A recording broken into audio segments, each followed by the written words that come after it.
Hello class 12 students, आप सभी के लिए मैंने एक अमेजोन से बुक परचेज की है। CBSE class 12 sample papers of mathematics. ये ओसवाल पब्लिशर की बुक है, बड़ी अच्छी बुक है। इसके अंदर बहुत ही अच्छे सैंपल पेपर दे रखे हैं। इस बुक का बाय लिंक आपको डिस्क्रिप्शन में मिल जाएगा। उस गिवन लिंक से आप अदर सब्जेक्ट्स की बुक भी और उनके सैंपल पेपर्स भी बाय कर सकते हैं, जैसे कि फिजिक्स, केमिस्ट्री, बायोलॉजी एक्सेट्रा। तो सबसे पहले बात करते हैं इस बुक के अंदर क्या कुछ दे रखा है। अब भाई सिलेबस आपका मोस्टली कवर हो चुका है, आपने एक्स्ट्रा क्वेश्चंस भी कर चुके हैं, प्रीवियस ईयर क्वेश्चंस भी कर चुके हैं। अब 100 आउट ऑफ 100 कैसे स्कोर किया जाए, तो उसके लिए हमें रिक्वायरमेंट होती है सैंपल पेपर्स की। तो सैंपल पेपर देख लेते हैं इसमें किस टाइप के और कैसे सैंपल पेपर दे रखे हैं। तो सबसे पहले बात करें, यहां पे कुछ हमें सोल्ड पेपर देखने को मिलेंगे और कुछ अनसोल्ड पेपर देखने को मिलेंगे। यहां पे बोर्ड सोल्ड पेपर 2024 भी हमें गिवन मिलेगा। अब यहां पे ध्यान से देखो, सबसे पहले दे रखा है sample question paper with blueprint. हमें एक सैंपल पेपर दे रखा है, साथ में ब्लूप्रिंट दे रखा है कि कौन से सब्जेक्ट, कौन से चैप्टर से कितने मार्क्स के क्वेश्चन आएंगे और कहां कहां पे आपको क्वेश्चंस के बीच में चॉइस देखने को मिलेगी। साथ में आपको यहां पे इस बुक के अंदर एक क्यूआर कोड मिल जाता है। Scan the QR code to get the answer of the unsolved paper.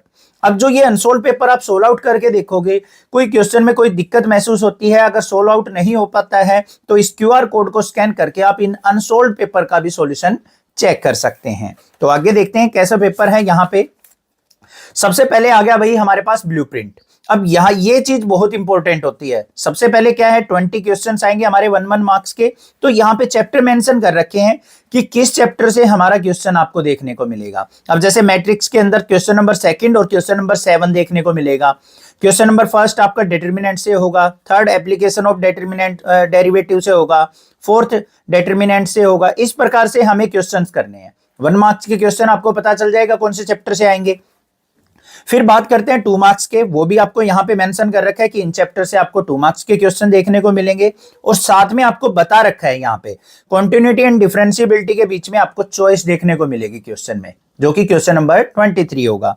फिर क्वेश्चन नंबर 24 होगा वेक्टर से, जिसके अंदर भी आपको चॉइस देखने को मिलेगी। आप उन चॉइस वाले क्वेश्चंस में से कोई भी एक क्वेश्चन आप अटेम्प्ट कर सकते हैं। उससे आगे बात करें 3 मार्क्स के क्वेश्चन एप्लीकेशन ऑफ डेरिवेटिव से 2 पूछे जाएंगे।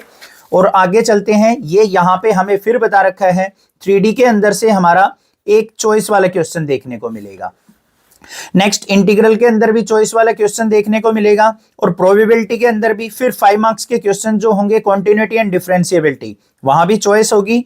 और 3D वाले चैप्टर से भी आपको एक क्वेश्चन के अंदर चॉइस देखने को मिल जाएगी। अब सैंपल पेपर देख लेते हैं। यहाँ पे सैंपल पेपर के अंदर सबसे पहले आपको जनरल इंस्ट्रक्शंस पे फोकस करना है। क्वेश्चन पेपर के अंदर आपके 38 क्वेश्चंस होंगे, जिसके अंदर आपके 5 सेक्शंस होंगे। सेक्शन फर्स्ट के अंदर आपके 1 मार्क्स के क्वेश्चन होंगे, सेक्शन बी में 2 मार्क्स के, सेक्शन सी में 3 मार्क्स के, और सेक्शन डी आपका 5 मार्क्स का होगा। और लास्ट सेक्शन ई 36, 37, 38 3 क्वेश्चन आपके केस स्टडी बेस्ड क्वेश्चन होंगे, जो कि आपके 4 मार्क्स के होंगे। साथ में यहाँ पे 2 इंस्ट्रक्शंस और दे रखी हैं, उसमें देख लो क्या दे रखा है। There is no overall choice, however an internal choice has been provided in 2 questions in section B, 3 questions in section C and 2 questions in section D, 1 sub part each in 2 questions of section E. तो यहां पे आपको choice अच्छे से explain करके दे रखी है कि कहां कहां पे किस सेक्शन के अंदर आपको कितने क्वेश्चंस में चॉइस देखने को मिलेगी। Use of calculator is not allowed, calculator आपको फाइनल एग्जाम में यूज नहीं करना है। अब देख लो यहां पे मैंने बताया था सबसे पहला क्वेश्चन डिटरमिनेंट से होगा, तो वही क्वेश्चन आपको यहां पे दे रखा है सैंपल पेपर में। एमसीक्यू क्वेश्चन आपके सेक्शन 1 के, तो आपको ये सोल्व आउट करके देखना है, बाद में सॉल्यूशन पे फोकस करना है, पहले खुद से ट्राई करना है।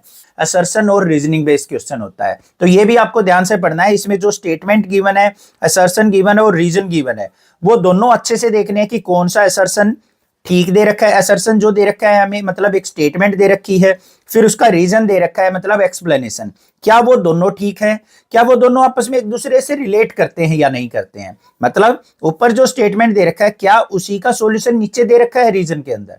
तो वो चीज के बेस पे ही आपको आंसर देना है। यहां पे पहले चारों ऑप्शंस को आपको अच्छे से रीड कर लेना है।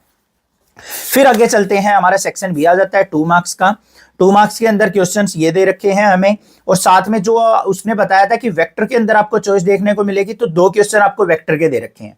दोनों में से आपको कोई भी एक अटेम्प्ट करना है। अब इन क्वेश्चंस को अटेम्प्ट करते टाइम आपको एक चीज, छोटी सी चीज ध्यान देनी है।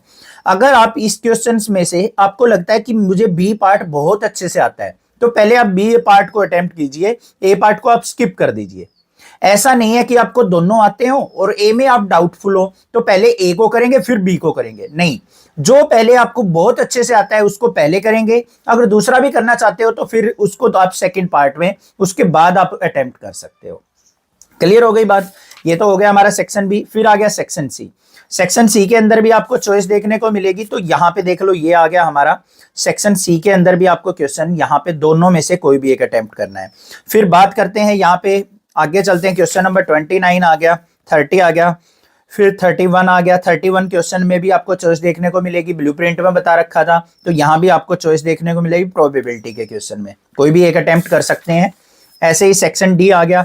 सेक्शन डी के अंदर भी चॉइस थी हमारी, तो ये आ गया क्वेश्चन नंबर 34। इंटीग्रल वाले क्वेश्चन में भी आपको दोनों में से एक ही अटेम्प्ट करना है, तो यहाँ भी आप एक अटेम्प्ट करके काम चला सकते हैं। फिर सेक्शन सी आ गया, केस स्टडी बेस्ड क्वेश्चन। यहाँ पे भी आपको चॉइस देखने को मिलेगी, जो थर्ड पार्ट है 2 मार्क्स का, इनमें से आप कोई भी एक आंसर चेक कर सकते हैं, कोई भी आंसर दे सकते हैं आप। ये ए पार्ट दे सकते हैं या बी पार्ट, दोनों देने की जरूरत नहीं है। अगर ए आपको अच्छे से आता है तो बी को छोड़ दो, अगर बी अच्छे से आता है तो ए को छोड़ दो, और दोनों आते हैं बहुत अच्छे से तो दोनों दे सकते हैं, कोई दिक्कत की बात नहीं है। फिर ऐसे ये केस स्टडी बेस्ड क्वेश्चन दे रखा है हमारा 37, और फिर लास्ट दे रखा है case study based question third, तो ये हमारा 38 क्वेश्चन है। पता लग गया इस प्रकार से। फिर ये हमें सैंपल क्वेश्चन पेपर दे रखे हैं सोल्ड, तो ये हमारे सोल्ड पेपर हैं यहाँ पे, ये देख लो, इनका सॉल्यूशन साथ में पीछे दे रखा है। साथ के साथ सॉल्यूशन देने से तो बच्चों का फोकस ही सॉल्यूशन पे रहता है, तो बाद में आप सॉल्यूशन चेक कर सकते हैं। ये रहे, ये हमारे पास क्वेश्चंस दे रखे हैं, और लास्ट में हमें अनसोल्ड पेपर भी देखने को मिलेंगे। ये रहे अनसोल्ड पेपर, ये अनसोल्ड पेपर है हमारा, ये रहा। ये आपको खुद से सोल्व करके देखना है, लिख भी रखा है अनसोल्ड पेपर है। और इसका सॉल्यूशन अगर आपको देखना है, कोई क्वेश्चन में दिक्कत आती है तो स्टार्टिंग में QR कोड था, उस QR कोड को स्कैन करके आप इनके सॉल्यूशंस भी चेक कर सकते हैं। क्लियर? बहुत अच्छी बुक है। सैंपल पेपर यहाँ पे 11-12 सैंपल पेपर दे रखे हैं, और मेरे ख्याल से इतने सफिशिएंट हैं। अगर आपने पूरा कंप्लीट सिलेबस क्लियर कर लिया और सारे सैंपल कर लेते हैं सैंपल पेपर, तो आप बहुत अच्छे मार्क्स गेन कर पाएंगे। 90-95 प्लस मार्क्स आपके आ जाएंगे। Thank you students for watching this video. और अपने चैप्टर्स की वीडियो आप प्लेलिस्ट से देख सकते हैं नेक्स्ट क्लासेस से। कोई भी दिक्कत आती है आप कमेंट कर सकते हैं, मैं आपको रिप्लाई करने की ट्राई करूंगा। Thank you students for watching this video.